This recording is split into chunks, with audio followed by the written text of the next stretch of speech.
नमस्कार। आज हम संविधान के दो बहुत ही जरूरी आर्टिकल्स पर बात करने वाले हैं, आर्टिकल्स 29 और 30। ये दोनों अधिकार असल में भारत की विविधता की पहचान की नींव हैं। तो चलिए समझते हैं कि ये कैसे काम करते हैं। अब सोचिए, भारत जैसा देश जहां इतनी सारी भाषाएं हैं, इतनी संस्कृतियां हैं, वहां हर एक पहचान को, हर एक कल्चर को कैसे बचाया जाए? सवाल तो बहुत बड़ा है ना, है ना? खैर, इसका जवाब हमें हमारा संविधान देता है। और जवाब छिपा है देश के इस बहुलवादी ताने बाने को बनाए रखने में। इसका मतलब एक ऐसा समाज बनाना है जहां अलग अलग संस्कृतियां सिर्फ एक दूसरे के साथ रहें ही नहीं, बल्कि फले फूले। मतलब एक खूबसूरत गुलदस्ते की तरह, जहां हर फूल की अपनी अलग पहचान और अहमियत हो। तो चलिए सबसे पहले बात करते हैं आर्टिकल 29 की। ये आर्टिकल हमारी सांस्कृतिक विरासत के लिए एक ढाल की तरह काम करता है। अच्छा, ये अधिकार आते हैं सांस्कृतिक और शैक्षिक अधिकारों के तहत, और इनका मुख्य उद्देश्य है अल्पसंख्यकों यानी माइनॉरिटीज के हितों की रक्षा करना।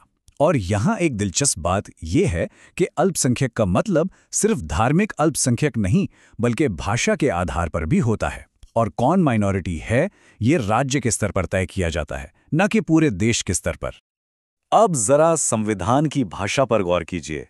ये शब्द कितने पावरफुल हैं। ये अधिकार नागरिकों के हर उस ग्रुप को मिलता है जिसकी अपनी एक खास भाषा हो, अपनी लिपि यानी लिखने का तरीका हो, या अपनी एक अलग संस्कृति हो।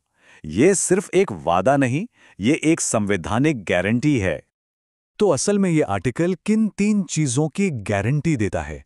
आपकी भाषा, आपकी लिपि और आपकी संस्कृति।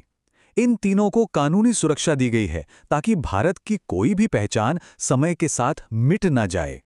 और ये स्लाइड दोनों आर्टिकल्स के बीच के रिश्ते को बहुत अच्छे से समझाती है। देखिए, अगर आर्टिकल 29 विरासत को बचाने यानी प्रिजर्व करने पर जोर देता है, तो आर्टिकल 30 उस विरासत को आगे बढ़ाने यानी प्रमोट करने की ताकत देता है। चलिए देखते हैं कैसे। तो अब आते हैं आर्टिकल 30 पर। यह आर्टिकल शिक्षा के जरिए अल्पसंख्यकों को एम्पावर करने पर फोकस करता है। ये सिर्फ सुरक्षा से एक कदम आगे बढ़कर उन्हें ताकत देने की बात है। ये आर्टिकल सीधे सीधे अल्पसंख्यक समुदायों को ये अधिकार देता है कि वो अपने स्कूल, कॉलेज या कोई भी एजुकेशनल इंस्टीट्यूशन खोल सकते हैं और उन्हें मैनेज भी कर सकते हैं। ये अपनी आने वाली पीढ़ियों को अपनी संस्कृति और मूल्यों के हिसाब से ढालने का एक बहुत बड़ा जरिया है। इन संस्थानों के दो बहुत बड़े मकसद होते हैं। पहला तो ये कि अपनी संस्कृति और भाषा को बचाकर अगली पीढ़ी तक पहुंचाना, और दूसरा ऐसी बढ़िया शिक्षा देना जो न सिर्फ उस समुदाय के बल्कि पूरे समाज और देश के विकास में योगदान दे। तो अभी तक हमने दोनों आर्टिकल्स को अलग अलग समझा।